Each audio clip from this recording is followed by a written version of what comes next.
Hi friends, இன்றைக்கி நம்ம ஈஸியாக குயிக்காக சிரமமே இல்லாமல் பண்ணக்கூடிய ஒரு லன்ச் ரெசிபியை தான் பார்க்க போகிறோம். இதை பார்க்குறதுக்கு முன்னாடி இப்போ தான் ஃபஸ்ட் டைம் நம்மளுடைய சேனலை பார்க்குறீங்கன்னா ப்ளீஸ் சப்ஸ்கிரைப் பண்ணுங்கள். பக்கத்தில் இருக்கிற பெல் ஐக்கானை கிளிக் பண்ண மறந்துடாதீங்க.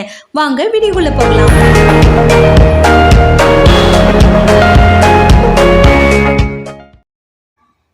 இந்த குட்டி உலக்கு நிறைய பாஸ்மதி ரைஸ் எடுத்து வச்சுருக்கேன். இதை 2 முறை கழுவி ஒரு அரை மணி நேரம் ஊற வச்சு எடுத்து வச்சுக்கோங்க. அடுத்ததாக நல்ல கொதிச்ச தண்ணியில் கொஞ்சமாக உப்பு சேர்த்து மீல் மேக்கர் எடுத்து கொஞ்சமாக ஊற வச்சு எடுத்துக்கோங்க. ஒரு 5லேருந்து 10 நிமிஷம் ஊறினாலே போதும். அது நல்ல தண்ணியெல்லாம் இழுத்து நல்லா உப்பி வந்துடும். அப்புறமா அதை பிழிஞ்சு தனியாக எடுத்து வச்சுக்கோங்க. அடுத்து வெங்காயம், பச்சை மிளகா, பூண்டு, இஞ்சி இதெல்லாம் எடுத்து வச்சுருக்கேங்க. இதில் நம்ம என்ன பண்ண போகிறோம்னா, இஞ்சி, பூண்டு, பச்சை மிளகா இந்த 3 மட்டும் நம்ம எடுத்து மிக்சி ஜாரில் போட்டு அரைச்சி எடுத்து வச்சுக்க போகிறோம். அரைக்கும் போது தண்ணி விடாமல் அரைச்சி எடுத்துக்கோங்க. மிக்சி ஜாரில் போட்டு அரைக்கிறதுக்கு கஷ்டமாக இருந்துச்சுன்னா நீங்கள் உரலில் கூட தட்டி எடுத்துக்கலாம். இதோட புதினா, கொத்தமல்லி எடுத்து வச்சுருக்கேன். உங்களுக்கு விருப்பம்னா இன்னும் கூட பட்டாணி, பீன்ஸ், கேரட் இது எல்லாமே சேர்த்துக்கலாம். அடுத்ததாக குக்கரில் கொஞ்சமாக நெய் கொஞ்சம் விட்டுருக்கேன். அடுத்ததாக எண்ணெயும் சேர்க்க போகிறேன். எண்ணெய் சூடானதும் நம்ம ஸ்பைசஸ்லாம் ஆட் பண்ண போகிறோம். பட்டை, கிராம்பு, ஏலக்காய், பிரிஞ்சி இலை, அடுத்ததாக அன்னாசிப்பூ இது எல்லாத்தையும் சேர்த்து நல்லா வதக்கி எடுத்துக்கலாம்.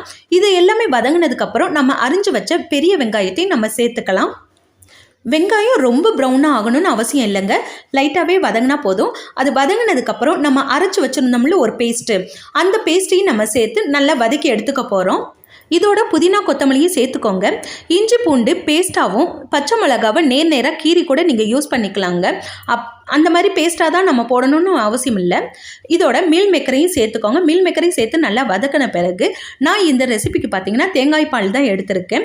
நீங்கள் தண்ணி கூட யூஸ் பண்ணிக்கலாம். தேங்காய் பால் யூஸ் பண்ணும்போது இன்னும் கொஞ்சம் டேஸ்ட் அதிகரிக்கும். நான் 1க்கு 1.5 அப்படிங்கிற வீதத்தில் நான் தேங்காய் பால் எடுத்திருக்கேன். அடுத்ததாக இதுக்கு தேவையான அளவு நம்ம உப்பும் நம்ம ஆட் பண்ணிக்கலாம்.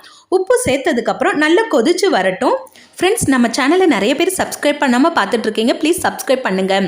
அடுத்ததாக அரிசியையும் சேர்த்து குக்கரை மூடி ஸ்லோ ஃப்ளேமில் ஒரு விசில் வர வரைக்கும் வச்சு எடுங்க.